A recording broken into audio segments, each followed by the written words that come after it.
Bienvenue dans cette nouvelle édition de l'information au sommaire. La mise en circulation de l'éco annoncée pour 2020 semble de plus en plus incertaine. Le président du Nigeria, Muhammadu Buhari, a clairement brandi le risque de dislocation de la CEDEAO en cas d'adoption prématurée de cette monnaie. Quels sont les secteurs dans lesquels investir? Eh bien, la question taraude de plus en plus de jeunes dans un contexte de marasme économique marqué par la pandémie de coronavirus au Rwanda. Le secteur agricole semble particulièrement dans le viseur. Et puis, des salles de cinéma vides, des musées fermés, des événements culturels annulés et des artistes en situation de précarité économique. L'impact de la crise sanitaire se ressent particulièrement sur le secteur culturel au Togo. Vous le verrez en fin de journal. Mais tout d'abord, c'est un projet de loi qui passe mal en République démocratique du Congo. Depuis quelques jours, des militants de l'UDPS manifestent aux abords du Parlement contre des propositions de loi dites Aubin Minaku et Gary Sakata, soumises par des députés du FCC, la plateforme de l'ancien président Joseph Kabila. Le texte prévoit que le parquet soit désormais soumis à l'autorité du ministre de la Justice. Les manifestants dénoncent un projet inopportun et la volonté cachée de museler le pouvoir judiciaire. Fin des audiences dans le procès en appel de l'ancien président ivoirien Laurent Gbagbo et Charles Blé Goudé à La Haye. Pendant 3 jours, l'accusation a défendu sa demande d'annulation des acquittements prononcés le 15 janvier 2019 en dénonçant des vices de procédure. Elle a également annoncé qu'elle ouvrirait une nouvelle affaire si les juges acceptaient d'invalider le procès. La défense, de son côté, dénonce la volonté de la procureure de rejeter la responsabilité de son échec sur les juges. L'heure est à présent aux délibérations et cela pourrait prendre plusieurs semaines puisque aucun délai n'est imposé à la chambre d'appel. Y a-t-il un risque de dislocation de la CEDEAO? Eh bien, l'adoption de l'éco en remplacement du franc CFA fait toujours débat, alors qu'elle devait commencer à circuler d'ici la fin de l'année. Le président nigérien Muhammadu Buhari, notamment, a une position bien tranchée sur les questions. Explication avec Philomène Tine. La décision prise par les 8 États de l'UEMOA, Union économique et monétaire ouest-africaine, de vouloir adopter l'éco en remplacement du franc CFA, en principe au cours du 2e semestre de cette année 2020, a été récemment dénoncée par le président du Nigeria, Muhammadu Buhari, dans une série de tweets. Si les États de l'UEMOA envisagent passer à l'éco avant les autres États membres de la CEDEAO, Communauté économique et des États de l'Afrique de l'Ouest, un risque de dislocation de l'institution se présage déjà, selon le président Muhammadu Buhari. En fait, nous sommes dans un processus normal, classique, de création d'une monnaie communautaire. Il est extrêmement compliqué de pouvoir regrouper au sein d'une seule monnaie plus des pays qui ont des réalités économiques totalement disparates. En fait, le problème du président Buhari, c'est une étape cruciale dans la création d'une monnaie commune, c'est le critère de convergence. En visioconférence ce mardi 23 juin avec ses homologues de la CEDEAO, dont les pays ont leur propre monnaie, Alpha Condé, le président guinéen, rejoint le Nigérian Muhammadu Buhari et manifeste son désaccord sur une adoption prématurée de la monnaie éco par la zone UEMOA. Il a insisté sur le fait que l'UEMOA doit respecter la décision prise à 15, c'est-à-dire celle de créer l'éco. Il faut que tous les pays qui participent à cette monnaie respectent les critères de convergence. Les pays africains, avec des démocraties balbutiantes, voulaient imposer de l'extérieur des critères de convergence qui parfois vont à l'encontre des intérêts des dirigeants de certains pays. Mais c'est une gageure. Avant d'aller vers cette monnaie africaine, il faut déjà aller vers la réforme du franc CFA. Le non-respect du processus convenu dans le cadre de l'adoption de l'éco pourrait sérieusement menacer les ambitions du bloc de la CEDEAO pour une union monétaire stratégique. La pandémie de coronavirus aura un impact pire que prévu sur l'économie sud-africaine. Le ministère des Finances annonce une récession de 7,2% sur l'année 2020, la pire contraction en près de 90 ans. Et pour ne rien arranger, le nombre de personnes sans emploi ne cesse de grimper. Le taux de chômage a atteint le niveau record de 30,1%. Les détails avec Ange Bijonomègne. Le taux de chômage a atteint un niveau record en Afrique du Sud. Selon le Bureau des statistiques du pays, il était estimé à 30,1% au premier trimestre de l'année, contre 29,1% au dernier trimestre de l'année 2019. Une situation due à l'état de récession dans laquelle l'économie du pays est plongée. La pandémie de Covid-19 n'a fait qu'empirer les choses. Il y a cette question fondamentale du chômage qui appelle des réformes immédiates au niveau du marché du travail, en attendant que des réformes plus réfléchies suivent le marché des biens et services, notamment le secteur productif qu'il faudrait, à mon avis, orienter essentiellement vers le secteur privé. Mais le secteur privé avec une bonne politique de distribution du revenu. Il s'avère que c'est 10% des riches qui contrôlent 93% de la richesse de toute l'Afrique du Sud. Dans les détails, 7,1 millions de personnes ont perdu leur emploi au cours de la même période, contre 6,7 millions de personnes, selon la statistique South Africa. Le manque de soutien pendant la période de verrouillage aurait fortement impacté le secteur informel qui couvre 30% des emplois. Nous voulons profiter de cette situation pour construire une économie qui sera plus inclusive, plus durable, plus résiliente et plus transformative. Nous voulons construire une nouvelle économie pour une nouvelle et une meilleure société. Le président sud-africain Cyril Ramaphosa a annoncé la semaine dernière un nouvel assouplissement des mesures de restriction pour relancer l'économie.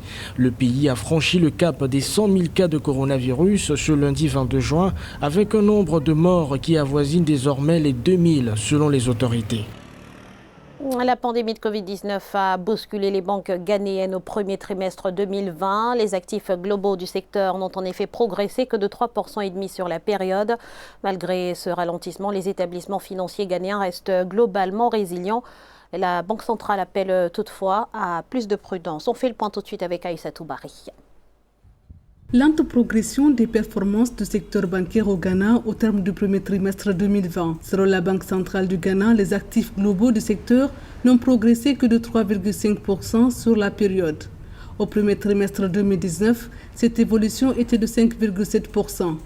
Les dépôts de la clientèle ont augmenté de 0,7% contre 6,9% sur les 3 premiers mois de 2019. En réalité, ce n'est pas des pertes, mais c'est une performance moins forte que celle de l'année dernière. Donc du coup, selon la Banque centrale, cette situation est le fait du coronavirus qui a entraîné des positions conservatrices qui ont commencé à être réticentes à accorder des crédits facilement parce que déjà, elles ne sont pas sûres que les gens vont rembourser. L'institution financière appelle donc les banques à faire preuve de plus de vigilance. Face à la pandémie, les banques ghanéennes ont été assez résistantes.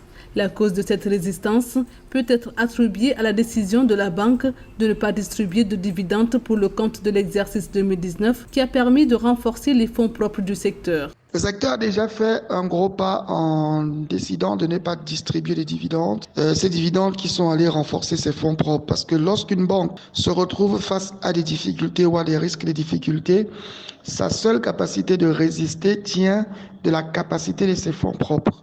Donc, au contraire des banques qui ont choisi parfois, dans certains pays africains, de distribuer la totalité de leurs bénéfices, les banques ghanéennes ont été contraintes de ne pas distribuer leurs bénéfices et cela a contribué à renforcer leurs fonds propres.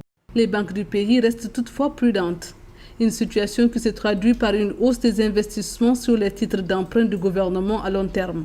Leur poids dans le portefeuille de ces sociétés financières était de 89,7% fin mars 2020 contre 88% en 2019.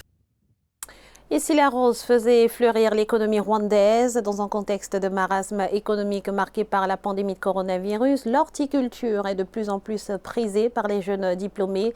Il faut dire que depuis plus d'une dizaine d'années, le Rwanda joue à plein son rôle d'élève assidu de la Révolution verte. Reportage de notre correspondant au Rwanda, Fraternenda Kaisenga.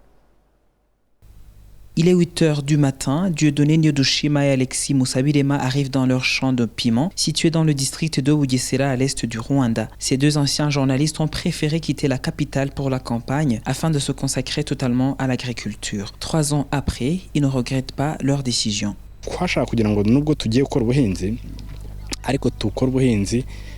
En se lançant dans l'agriculture, nous voulions changer la narrative selon laquelle l'agriculture est un métier pour les pauvres, les illettrés et les chômeurs. Nous voulons montrer que l'agriculture moderne et professionnelle est possible. Nous sommes ici en train de récolter du piment et c'est quand j'étais encore journaliste que j'ai appris que le Rwanda avait eu un marché de piment qu'il n'arrivait pas à satisfaire. Donc là, il ne fallait plus attendre. D'un demi-hectare en 2018, Dieudonné et son collègue exploitent actuellement près de 10 hectares pour l'horticulture. Ils emploient 5 autres jeunes à plein temps et plus de 50 autres d'une façon temporaire. Après le travail manuel dans les champs, place maintenant aux tâches administratives par les deux associés. Là, je travaille sur un contrat d'un investisseur anglais qui veut acheter notre piment. Après, je vais répondre aux différentes demandes des jeunes qui veulent venir se former en gestion de projets agricoles, car depuis qu'on a commencé, beaucoup veulent nous emboîter le pas et c'est une fierté pour nous de les aider. C'est sur approximativement 8 hectares que Dieudonné et son collègue pratiquent l'horticulture. Ils ambitionnent un jour de se lancer dans les activités d'exportation des légumes.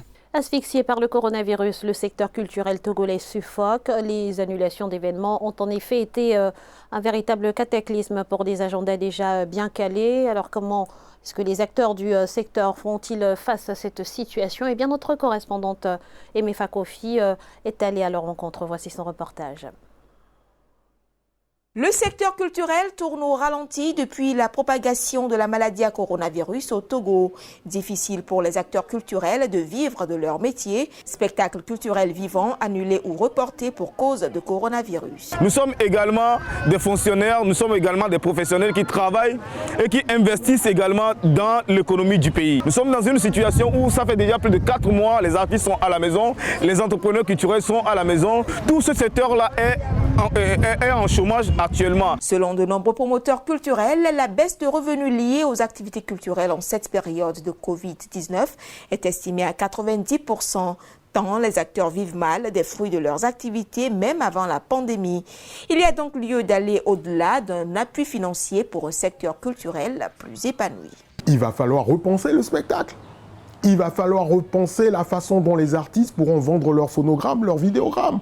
Il va falloir repenser la façon dont les artistes plasticiens pourront vendre leurs tableaux. Le nerf de la guerre, c'est YouTube, WhatsApp, toutes les plateformes de téléchargement et de vente de produits culturels. Les artistes doivent apprendre à manier ou à utiliser ces outils-là dans le nouveau contexte Covid. C'est ça le grand défi qui nous attend. En milieu de semaine, une note ministérielle avait demandé aux artistes qui veulent se reconvertir de souscrire aux produits du Fonds national de la finance inclusive. Une pilule que les artistes togolais ont mal digérée. Ils ont signé une pétition au marché de Hanukopé à Lomé. Suite à ce mécontentement, le projet d'accompagnement des artistes par le FNFI a donc été suspendu par le gouvernement togolais. Ce journal a été réalisé par l'ensemble de la rédaction. Merci pour votre fidélité. Dans un instant, une nouvelle édition de l'information sur Africa 24.